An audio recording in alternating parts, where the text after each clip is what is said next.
Rasgovindpur block काकबंध आश्रम विषाक्त खाद्य खाई जड़े छात्री मृत्यु और 150 ऊर्ध्व असुस्थ घटना आज विजेडी पक्षर आहूत 12 घंटिया मयूरभंज हड़ताल बा बंद डाकरा फल समग्र जिले में प्रभाव पड़ी।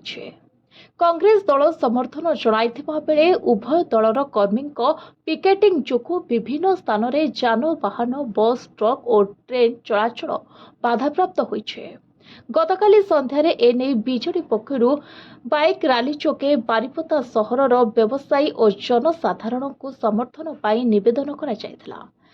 तेबे बीजेडी जिला सभापति तथा पूर्वतन मंत्री सुदा मारांडी और डॉक्टर देवाशीष मारांडी समेत बीजेडी प्रमुख नेतृत्व में विभिन्न स्थान में हड़ताल जारी रही।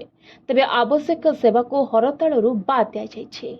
शिक्षानुष्ठान, व्यवसाय प्रतिष्ठान, सरकारी अनुष्ठान और कार्यालय, कचेरी, पेट्रोल पंप आदि बंद रही। समग्र जिले में कांग्रेस दल जिला सभापति पूर्णचंद्र विश्वाल और भुवन साहू नेतृत्व में कर्मी हड़ताल सामिल होइछन्ते।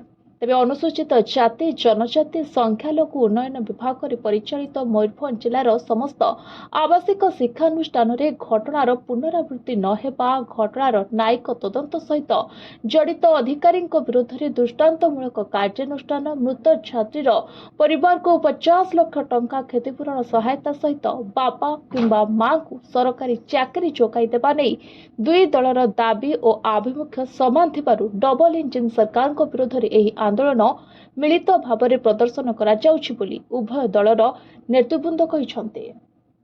Bureau report, voice of Odisha live.